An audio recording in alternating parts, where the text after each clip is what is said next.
So that was a fun hike. Very interesting one. A new one for me. That was crazy. But let's see. I'll say a few things here in my room at the monastery, and then I'll go outside. But I wanted to show you my foot, and we'll get to that in a second. I took some notes so I can stay on target. But I wanted to say that it was super nice that last day, a third day, which has now been like 2 days ago when I arrived here. So it's a little bit not quite as present in the body and mind as day of. But wow, I was so lucky. It was a sunny day. That's one of the first things I noticed. It was very sunny, blue skies, and I was like, okay, that's a good sign. My legs felt really good. My legs felt strong that morning, and and so I kind of felt like when I woke up, packed up, and started moving, I felt like it's probably likely I'll try to go over the mountain today. And yeah, I think it would have worked out well either way. I think my legs could have used a nice day off. I could have used that real easy day, and I could have been next to the river, and I could have been soaking, and I could have probably had a pretty good rest, and then hiked over the next day. But I'm glad I did it the way I did. I met some really nice people here that I wouldn't have met. They just came one day. A lot of tourists. It's a very nice gompa. It's got a lot of spiritual energy. People come here. So I met a really cool person the day after I arrived, who I wouldn't have otherwise. Um, but yeah, the trail was really nice. Like I got to follow. Basically, there was a line almost all day, so that was really awesome. And the only other thing is that, yeah, I was disappointed by the road. Really disappointed by the road in one way. I was like, I wanted to walk the whole thing, but then the road came, and I was like, okay, well, there's a road, that's fine. And then when a car came, I was like, wait a minute. I wasn't really disappointed by the road so much, but very disappointed by the car. Um, but also, I think I needed the car. My body was really hurting and falling apart. My knees were super, super sore, and even my elbow, from my right elbow, like holding the phone, I can feel the pain in my right elbow. And when I lift up my teacup with a full thing of water in it, it's a big teacup. This one. Um, yeah, it was hurting my elbow just to like choop, take a sip. But here, I wanted to show you this. Warning, anyone who hates feet, we got like 10 seconds of feet happening. You can see like my foot is really dry. You can see all those lines. And my toe, super dry. You can see it's so shiny from like dryness. And my foot started hurting. I thought there was something like stabbing it, but it was this. I had this huge crack all the way down. This is from dry skin callousing. And so I've been wearing my socks a lot and putting coconut oil on it. So it's better than it was, because that was 2 days ago and it was just like split open. So that was painful. I was limping by the time I got to the monastery, super limping. So anyway, I had that problem, and also like some same similar thing with my finger. Um, but it's not gonna focus. Focus. But you can kind of see a little crack there. But oh well, no focus. Okay, we're outside. Look, this is all part of the monastery as well. We got all of that. And I don't know if you can see. No, you can't see. Just through the trees there is some part of the buildings of the monastery. Um, Looking at my notes. Looking at the notes. Uh, but I was talking about my body falling apart, and so the car was probably necessary. I just I could have made it for sure. I can always do it. I can always make it happen. Any kind of like physical challenge. But man, my body was falling apart. Everything was hurting. My foot, my knee, my elbow, my back. Everything was just really, really breaking. Um, And so that was nice. But the thing that really disappointed me the most was driving past that nomad stone building place. I was like, oh man, I want to sleep here so bad. It would have been so cool to like stumble into that walking. Whoa, what are all those buildings? Oh my God. But yeah, but also I don't think there was any water. So I would not have made it to the temple that day. It's supposed to be close, but I don't know. It took like 40 minutes to drive. And by the time we got to the monastery, it was already 5:30. So like if I was walking, there's no way I would have made it. I'm not sure. So I would have had to sleep one more night in the tent, and I don't think I didn't. There was nowhere that we crossed water or that I saw water while coming down. So I would have only had 2 liters, and that would have had to last me that day and like half of the next day. So anyway, I think I needed to take the car. That was good. Um, yeah, and I had all sorts of crazy, yeah, crazy new pains in the body that were scaring me. But anyway, now I get to stay in another monastery, and that's really amazing. So I'm only 3 days here because I could probably stay longer, but I'm going to move on and um, and go to another monastery. But that'll take a few days. And something interesting about that whole hike is, yeah, it was a very scary situation. Being up in the mountains, being very high, always above 4,000 meters, so it's like 13,000 plus feet. Well, more like 13,500 feet all the time, above that, all the time. And then, so the air is thin, and I've been living up this high for 4 weeks, so I thought I would be a little bit more acclimated, but not so. And the other funny thing, I was thinking to myself, I was asking myself like these questions in my head. I was like, oh, yeah, like, I took on this challenge knowing that I didn't have a perfect map. It's like, do you have a like? I was asking myself the questions. It was funny. Um, you'll hear it soon. I was like, oh, do you have the right shoes for this? No. Look, I have these super. Let's see. I need to see it. Where super minimalist shoes.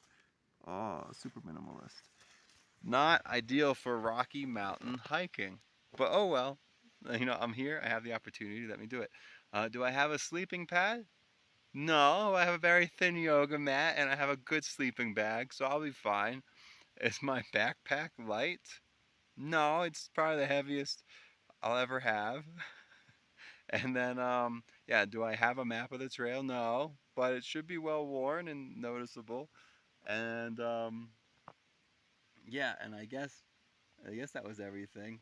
Yeah, the thin shoes, the heavy pack, the no pad, and the no exact, not an exact trail map. And I was like, oh, not a perfect, ideal, situation, but good enough. And good enough is what I do. So, and it worked. But it was scary, being alone out there. At one false, false movement or slip, um, there can be many situations. Depending on when that slip happens, you could fall and just be basically dead. You could slip. I had to cross through that river so many times, and the rocks are very slippery. So I was most cognizant of the potential of like hurting my ankle or my foot, slipping on a rock, and then getting caught in, sliding into like a crevice of rocks and slipping and falling and then twisting, hurting my knee or hurting my ankle. So I was very careful on the water crossings. But one little thing and happens and you're up here, it's a lot more detrimental than at other times. Especially no one knows where I am, right? No one knows exactly. I told my parents I'm going hiking, but they don't know exactly where or how to contact anyone out here. There's no contacts. So I did feel confident that it's a well-traveled trail, and if something did happen, I had enough food for a week. So I was like, if something happens, and I'm near the river the whole time, almost, and I have food for a week. So someone will find me. There will be people traveling. So I had that thought. And the whole time though I was scared. I was like really anxious about losing the trail. And I had these negative thoughts that would come up like oh, I'm gonna twist the ankle, I'm all alone, my legs are hurting in new ways and confusing ways, and they're feeling really, really tight. And you know, is something gonna snap basically? And then when I was getting to high altitudes, I was getting like an eye ache on my right eye, and I've had once or twice in the past my right eye puffed up a lot from sinus somethings, and I remember it got worse when I went on a plane and went to from sea level to Colorado in the mountains. So when I went from low place to high place, the condition kind of like it went away real quick, and then I went on the plane and went to Colorado, and then it came back in a couple days. So I was like, oh no, maybe my eye's gonna explode, and then what am I gonna do? But yeah, I had all these like worry thoughts, and whenever they would start propagating a little bit too much, I'd have to stop and breathe, and then I'd go through positive thoughts, and I'd say to myself like, I am strong, I am okay, I am healthy, I am careful, everything is okay. My knee is strong, my knees, will heal. My knee is okay. And I have this mala, and or a rose. I think they call it a rosary in Christianity. But this was given to my Geshe Chingle Shide. Um, so that was really kind of him, and this was so helpful. Just you go through it with your thumb. Let's see if I can show it. I don't know. You just go through it with your thumb. Go, I'm okay. I'm okay. Go to the next one. I'm losing it. I'm okay. I'm okay. Everything's fine. Everything's fine. Everything's fine. Everything's fine. Everything's fine. Everything's fine. I'm healthy. I'm healthy. I'm healthy. I'm healthy. I'm careful. I'm careful. I'm careful. Everything's cool. We're good. La la la la la la. And you go through the mala. And that was so helpful in bringing my mind back um, from a potential, faraway place. But I always stayed pretty cognizant. I always stayed, yeah, calm, fairly collected. I would say smart. I never, went into a panic mode or anything. The closest I came to like not panicking, but really being distraught and upset was when I lost the trail that one time at the meadow, and because I spent over an hour looking for something and there was nothing, and I was like, oh, I don't want to turn around. I could always turn around. So like I was never in like a super, when we lost in the mountains and no one's gonna find me situation. I always knew where I was. You follow the river. You can't get lost. But I didn't want to go back for multiple reasons. Number one was I just didn't enjoy the trail. Like I enjoyed it one time. It was a good one-time trail. I don't want to do it again. and and I just wanted to get to Stongdae where I am now. And I was like, I'm one day away. Come on. So that was the closest I got to being really upset. And then yeah, just last thing I wanted to talk about, which was really interesting, as I started to climb the mountain. I went up 1,000 feet. I mean, 1,000 meters, which is like 1,000 meters is 3,300 feet. In one day, I went up 1,000 and down probably 500 meters before the car found me. And so I went up like 3,300 feet and then back down 1,500 feet. So that's huge. And plus, up here, I went up to 5,200 meters, which is something like, over like, I don't know, 17,000, like something like 17,000 feet. The air is, it's really high. The air is super thin. And I was already feeling it at like 4,500 meters, and I had 500 more to go. And yeah, I remember in the video, I was like, oh, my brain's foggy. I can't think that much. I might be low on oxygen. I was like, that's, in my head, I was also thinking, like, well, that's not good. I still got a lot of up to go. But the crazy thing, really interesting, and like, it was fun, very kind of scary and concerning as well, but very fun for me personally because I love feeling, human experiences, emotions, and, um, just yeah, experiences. What happens inside us, inside the body, inside the mind, and and the power of the breath, really. And but we'll come to that. But man, hiking up, when I was getting closer to the top, probably around 5,000 meters, I was getting so weak. Oh my goodness, I was stopping every 30 minutes just to collect myself because like I'd be breathing very rhythmically, breathing in rhythm with the steps, one step, one step, one step, one step, maybe sometimes two, like 1 foot, the next foot, 1 foot, the next foot. And when I in the beginning, I could go like breathing in, one left foot, right foot, breathing out, left foot, right foot, and then when it started to get really exhausting or tired, I had to do one breath for each foot, left foot, right foot, left foot, right foot, and trying to breathe really slowly and really just focusing on my breath, breathing, and focusing on foot placement because my shoes are so minimal. My right foot got really bruised. Oh man, I was actually like really surprised and that my foot wasn't hurting sooner. My left foot never had a problem, luckily, but my right foot, I stepped on a couple rocks, I guess, the wrong way, and I had this bruising feeling, right on the I don't know, right. Ah, it's so difficult. Right here, right there, but on the foot. Need more hands. Um, but anyway, so I was really careful where I was stepping because of that. It was really painful. Plus, apparently, I had that cut from dry skin and callousing. That was hurting, but I was more worried about that bruising feeling. Um, so, yeah, I was just going up nice and slow, monitoring the breath and monitoring the steps. And every half hour or so, I would feel like my breath would get out of rhythm. And when it was out of rhythm, I was like, oh, I have to stop.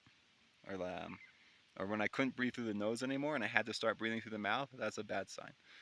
That means your body can't handle, what you're giving it. It needs more oxygen, and that's when we need to breathe through our mouth. So it's always best breathe through the nose, and then in more extreme situations, your body will breathe through the mouth because you get a burst of oxygen, which gives you a burst of energy, but it's only short term, and in the long term, it's dysregulating and bad for the system overall.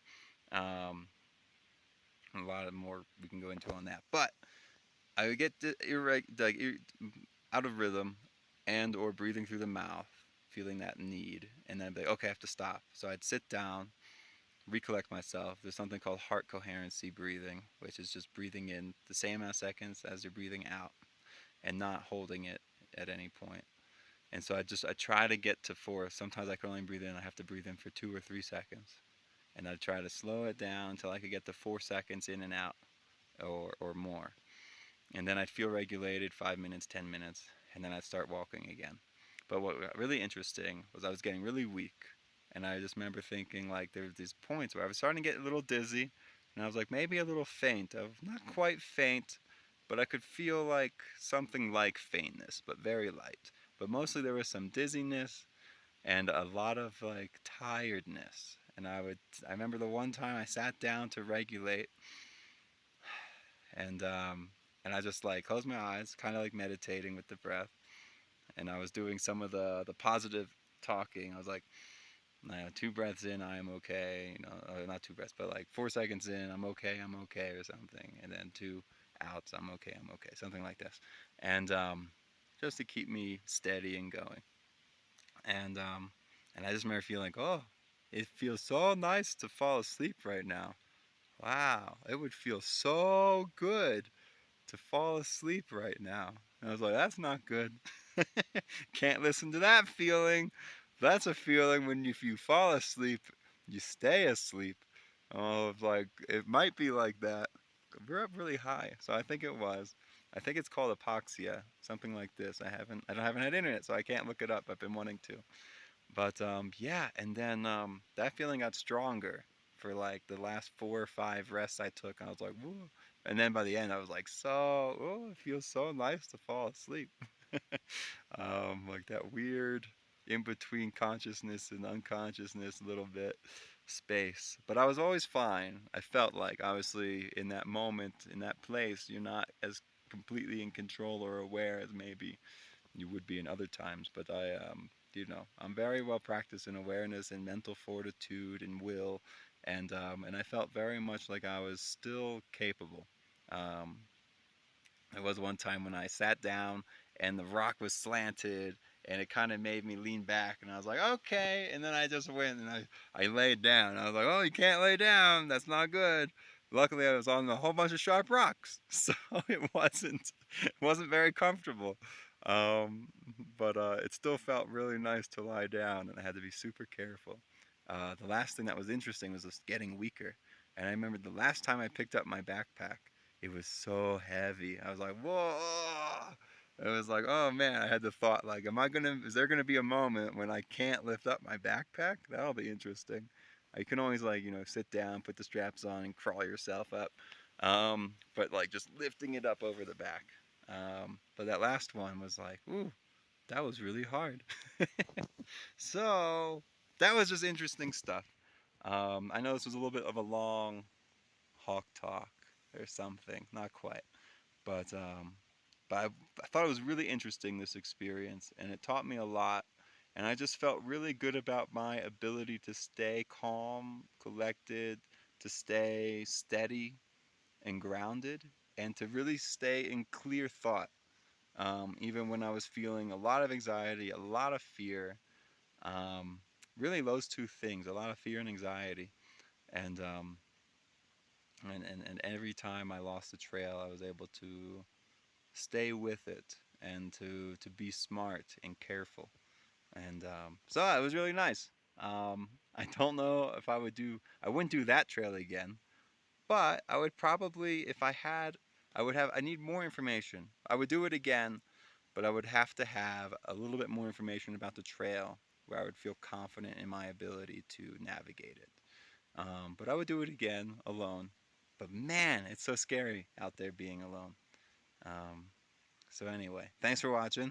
And if you got to the end of this, thanks so much. It means a lot that you care to listen to me talk about this stuff because it's really important to me. So have a really nice day, and I'll see you later.